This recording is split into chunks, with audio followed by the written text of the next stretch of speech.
Hello दोस्तों, आज हम बात करने वाले हैं महात्मा गांधी के जीवनी के बारे में। आज हम एक आज़ाद भारत में सांस लेते हैं क्योंकि अंग्रेज़ से हमें 15 अगस्त 1947 को आज़ादी मिली थी और देश को आज़ाद कराने के लिए न जाने कितने ही लोगों ने अपना जीवन तक निछावर कर दिया था। हालांकि यहाँ पर आज़ादी के लिए लड़ने वाले खासकर दो अलग अलग विचारधाराओं में बटे हुए थे, जिनमें से एक तरफ वो लोग थे जो कि आज़ादी को अपनी ताकत के दम पर छीनना चाहते थे, तो कुछ लोग शांतिपूर्वक अहिंसा के मार्ग पर चलते हुए आज़ादी हासिल करना चाहते थे। और दोस्तों, इन्हीं अहिंसावादी लोगों में से एक थे राष्ट्रपिता कहे जाने वाले मोहनदास करमचंद गांधी, जिन्हें हम बापू के नाम से भी जानते हैं। और गांधी जी भारतीय इतिहास के वह व्यक्ति है जिन्होंने देश की आज़ादी के लिए अंतिम सांस तक लड़ाई की है और उन्हीं के तरह कई हजारों वीरों की वजह से हमारा देश 1947 में आज़ाद हो सका था। तो दोस्तों, आज हम इस वीडियो में भारत के सबसे लोकप्रिय लोगों में से एक महात्मा गांधी जी के बारे में जानेंगे कि किस तरह अहिंसा के मार्ग पर चलने वाले गांधी जी ने अंग्रेज़ी हुकूमत को हिलाकर रख दिया था। तो इस कहानी की शुरुआत होती है 2 अक्टूबर 1869, जब गुजरात के पोरबंदर शहर में महात्मा गांधी जी का जन्म हुआ। उनके पिता का नाम करमचंद गांधी और माता का नाम पुतलीबाई। हालांकि गांधी जी पोरबंदर शहर में पैदा हुए थे, लेकिन जन्म के कुछ साल बाद उनका पूरा परिवार राजकोट चले गए और फिर गांधी जी की पढ़ाई की शुरुआत भी वहीं से हुई थी। और 9 साल की उम्र में पहली बार स्कूल जाने वाले गांधी जी पहले से ही शर्मीले थे और वह बचपन से किताब को दोस्त मानते थे। और फिर उसके कुछ साल बाद उनकी शादी कस्तूरबा गांधी से कर दी गई। जब गांधी जी की शादी हुई तो वह मात्र 13 साल का था। हालांकि उस समय के दौर में कम उम्र में ही शादियां कर दी जाती थी और गांधी जी की शादी के लगभग 2 साल बाद जब वह 15 साल के थे तब उनके पिता की मृत्यु हो जाती है। और फिर पिता की मृत्यु के लगभग 1 साल बाद पहली संतान हुई, लेकिन दुर्भाग्यवश बच्चे के जन्म लेने के कुछ समय बाद उसकी मृत्यु हो गई और गांधी जी पर दुखों का पहाड़ टूट पड़ा।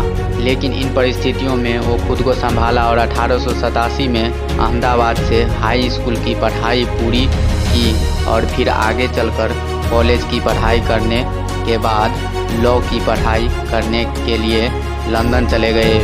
और जब उसकी पढ़ाई पूरी हो गई तब वह 1891 में वतन भारत लौट गए।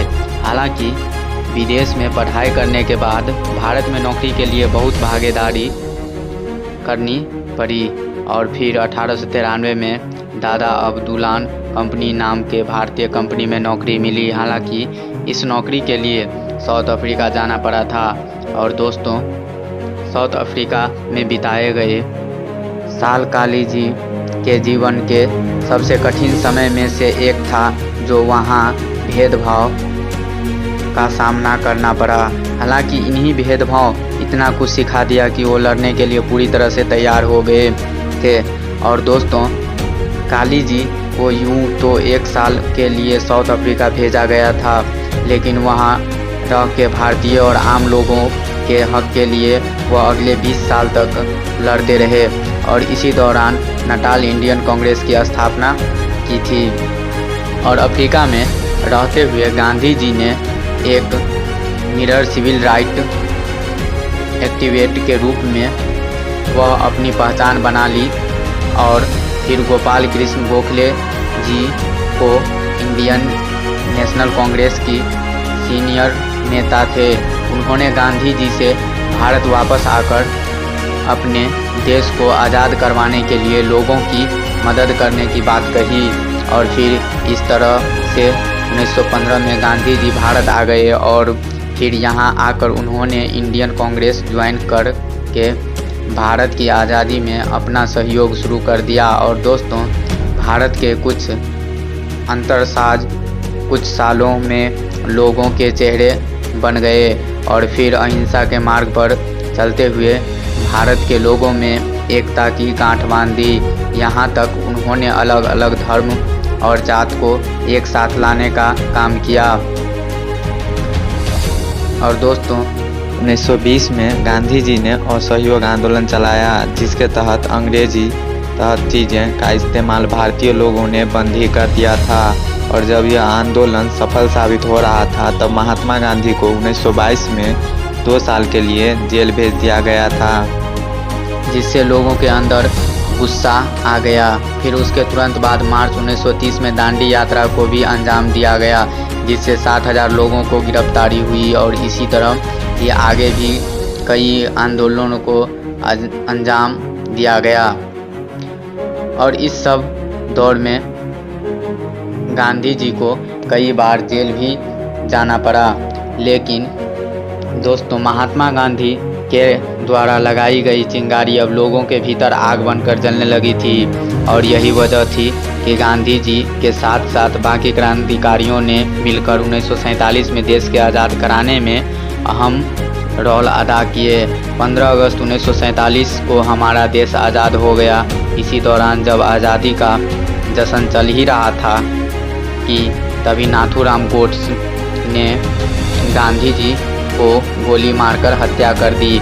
और फिर इस घटना ने ना ही देश में बल्कि पूरा दुनिया में ही शोक फैला दिया। और इसके बाद 15 नवंबर 1949 को गांधी जी के हत्यारे नाथूराम गोडसे को फांसी दे दी गई।